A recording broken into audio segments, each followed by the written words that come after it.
नमस्कार सर्वांना, श्री स्वामी समर्थ। उद्या शनिवार धनत्रयोदशी, उद्या 18 ऑक्टोबर 2025। तर उद्या धनत्रयोदशी आहे। तर उद्या सोन्यापेक्षाही मौल्यवान एक वस्तू ही घरी आणायची आहे। सर्वात मोठा मान हा त्याच वस्तूला आहे। जर तुम्ही ती वस्तू घरी आणली तर देवी महालक्ष्मीची कृपा ही तुमच्यावरती होईल आणि धनधान्याची भरभराटी ही होईल। तर ती कोणती वस्तू आणायची आहे, तर हीच माहिती आपण आजच्या व्हिडिओमधून पाहणार आहे।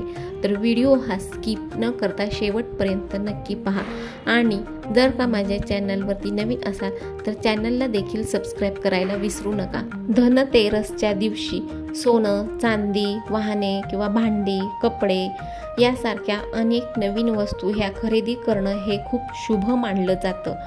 तर या दिवशी काहीतरी नवीन खरेदी करून घरी आणल्यामुळे देवी लक्ष्मी माता आणि भगवान कुबेर हे प्रसन्न होतात आणि घरामध्ये संपत्ती, वैभव आणि आनंद हा येतो।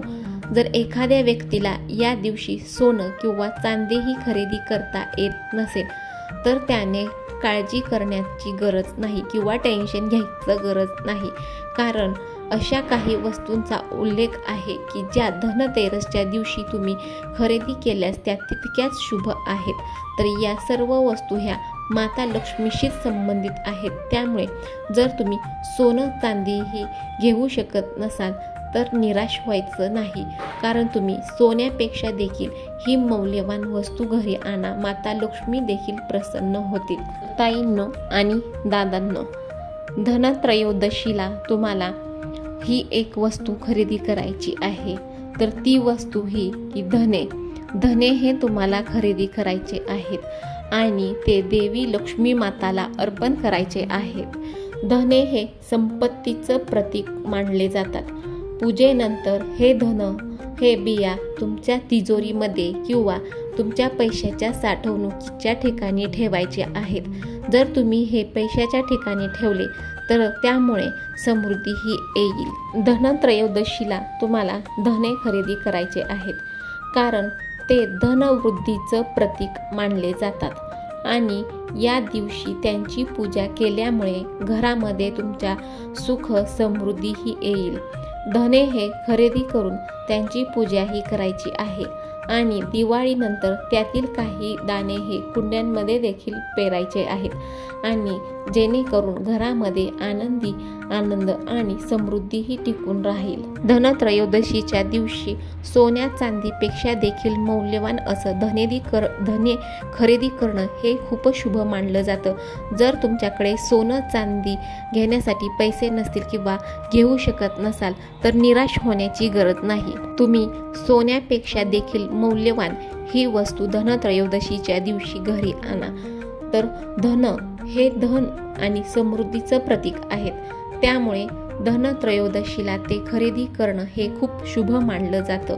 जर तुम्ही धनत्रयोदशीच्या दिवशी धने खरेदी करून त्यांची अगदी मनापासून पूजा केली तर भगवान कुबेर आणि धन्वंतरी देखील प्रसन्न होतात। या दिवशी धने खरेदी केल्यामुळे ते सोनं आणि चांदीसारखं शुभ मानलं जातं। विशेष करून ज्यांना सोनं आणि चांदी खरेदी करणं शक्य होत नसेल तर त्यांच्यासाठी हा अगदी उत्तम पर्याय आहे। तर त्यांनी धने हे खरेदी करावेत। जर तुम्ही धनत्रयोदशीच्या दिवशी धन खरेदी केलं तर ते सोनं आणि चांदी याप्रमाणे मानलं जातं। तर त्यामुळे तुम्ही धनत्रयोदशीच्या दिवशी सोनं चांदी घेणं शक्य नाही झालं तर तुम्ही धन हे खरेदी करायचे आहेत आणि त्यांची पूजा करून ते माता लक्ष्मीला अर्पण करायचे आहेत आणि त्यानंतर तुम्ही जिथे तुमचे पैसे ठेवण्याची जागा आहे किंवा तिजोरी तर तिथे तुम्ही धने हे ठेवायचे आहेत। पूजा केल्यानंतर धने आहेत ते कुंड्यांमध्ये पेरायचे आहेत। तर कुंड्यांमध्ये धन पेरल्यामुळे घरामध्ये सकारात्मक ऊर्जा ही टिकून राहते आणि समृद्धी देखील टिकून राहते। त्यामुळे पूजा केल्यानंतर काही धन आहेत ते तुम्हाला कुंड्यांमध्ये पेरायचे आहेत, तर काही धने आहेत ते तुम्ही जिथे पैसे साठवून ठेवता किंवा तिजोरी आहे तर त्या ठिकाणी तुम्हाला पोटलीमध्ये बांधून ठेवायचे आहेत। तर तुम्हाला उद्या धनत्रयोदशी दिवशी सोन्यापेक्षा सुद्धा मौल्यवान ही वस्तू घरी आणायची आहे. सर्वात मोठा मान ह्याच वस्तूला आहे. त्यामुळे उद्या तुम्ही आवर्जून धनत्रयोदशी दिवशी धने ही खरेदी करा. व्हिडिओमधील माहिती जर का माहितीपूर्ण वाटली असेल तर व्हिडिओला नक्की लाईक करा, शेअर करा आणि चॅनलला सबस्क्राईब देखील करा. श्री स्वामी समर्थ. जय जय स्वामी समर्थ. अनंत कोटी ब्रह्मांड नायक श्री स्वामी समर्थ.